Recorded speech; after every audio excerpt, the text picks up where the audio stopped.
La question de la reprise d'une entreprise en difficulté va être abordée en 3 temps. Nous allons d'abord évoquer le contexte particulier de l'entreprise en difficulté.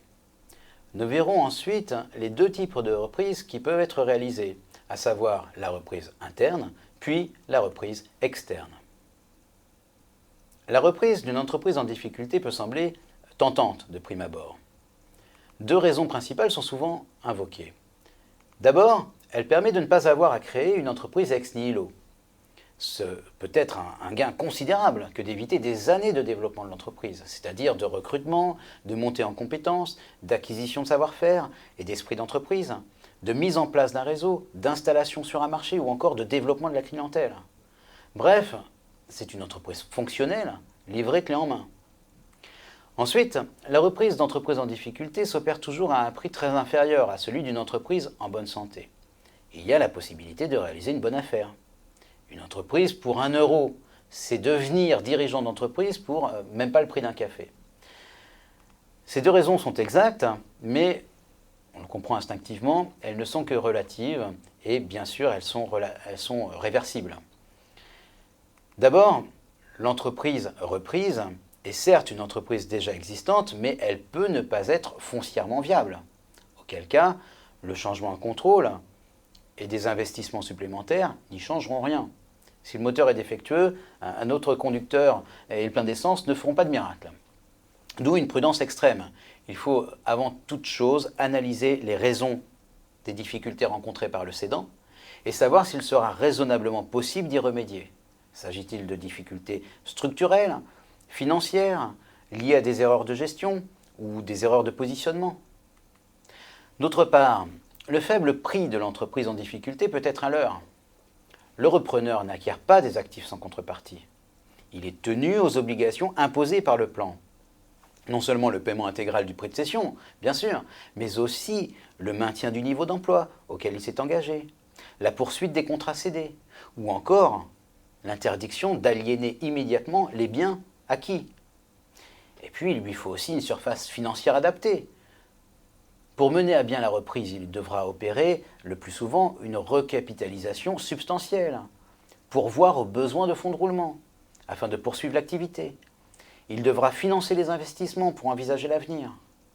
Or, le plus souvent, ces financements ne pourront être trouvés auprès des banques, ou du moins ils ne pourront pas être trouvés sans souscrire des engagements personnels et des garanties très importantes.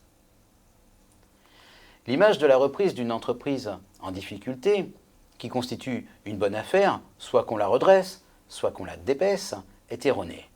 C'est une entreprise risquée, qui ne sera profitable qu'à la condition d'avoir les moyens et les compétences nécessaires. Et parmi ces compétences, il faut notamment pouvoir maîtriser la complexité du droit des procédures collectives.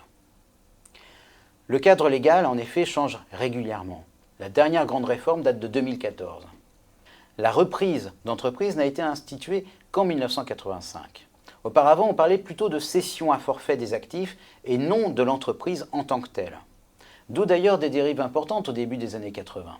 Désormais, la reprise d'entreprise vise à préserver une unité viable au-delà de l'échec de ses dirigeants actuels et du manque de moyens des associés de la personne morale.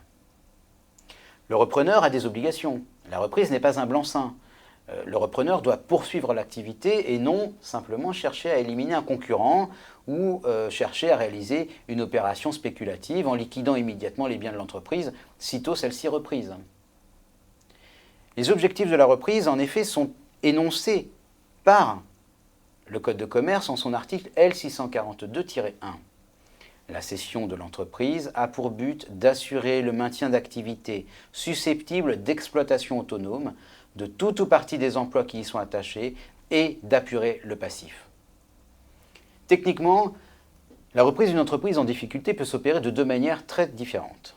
Soit la reprise s'opère par la prise de contrôle de la cible, et on parle alors de reprise interne. Soit la reprise s'opère par la cession de tout ou partie de l'entreprise. On parle alors de reprise externe. La reprise interne, tout d'abord, s'entend de l'entrée d'un tiers dans le capital de l'entreprise en difficulté. Autrement dit, c'est la même personne morale, qui va poursuivre l'activité. Mais cette poursuite d'activité va être assortie d'un changement d'actionnaire, de dirigeant et d'un plan d'apurement du passif.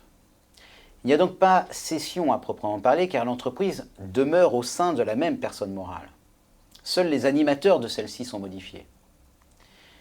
Cette possibilité peut intervenir dès le stade de la sauvegarde ou plus tard en cours de redressement judiciaire. Et bien sûr, comme il y a continuation de la personne morale en difficulté, le passif demeure. Le passif demeure, donc on peut légitimement se demander quel intérêt a un tiers à se charger de tout ce passif, alors qu'il n'y serait pas tenu de manière aussi importante s'il avait utilisé la voie de la cession d'entreprise. Cette question est pertinente et elle a plusieurs bonnes réponses en réalité. Il peut être justifié de procéder ainsi pour écarter la concurrence avec des repreneurs, pour s'assurer que l'on obtiendra tous les actifs que l'on souhaite, pour garantir le bénéfice du maintien de tous les contrats, y compris ceux qui sont conclus en considération de la personne et qui pourraient ne pas être cédés sinon. On peut aussi relever que la reprise interne est un processus plus rapide que la cession, car elle est moins soumise aux aléas judiciaires. Elle dispense aussi de créer une nouvelle structure pour accueillir les éléments repris. Et en outre, elle permet une optimisation fiscale au sein des groupes de sociétés par une remontée des déficits. La reprise interne a été récemment favorisée par le législateur. La principale difficulté, en effet, venait des associés en place, qui, même s'ils ne pouvaient financer la restructuration de la société, ne souhaitaient pas admettre l'irruption d'un tiers. Depuis l'ordonnance du 12 mars 2014 et la loi Macron du 6 août 2015, les juges ont le pouvoir de surmonter l'obstruction des associés en les diluant ou en les évinçant. La dilution des associés réfractaires s'opère par une augmentation de capital à laquelle ils ne peuvent s'opposer. Si nécessaire, le tribunal peut aussi prononcer l'éviction forcée des associés, ceux qui s'opposent, en ordonnant la cession de tout ou partie de leurs droits sociaux au profit du tiers investisseur qui s'est engagé à exécuter le plan de redressement. Alors bien sûr, ces dispositions assez autoritaires sont soumises à des critères précis, notamment de taille de l'entreprise, et ils sont très fortement encadrés parce que finalement, ces dispositions aboutissent à une forme d'expropriation. L'autre voie pour reprendre une entreprise en difficulté est la cession de l'entreprise, en tout ou en partie. On parle alors de reprise externe. Désormais, l'offre de cession peut intervenir à n'importe quel stade de la procédure, c'est-à-dire en cours de liquidation judiciaire à la fin, mais aussi pendant le redressement judiciaire ou même encore plus en amont, au cours de la procédure de sauvegarde. La cession de l'entreprise peut être totale ou partielle. Si elle est totale, elle concerne tous les biens affectés à l'activité de l'entreprise.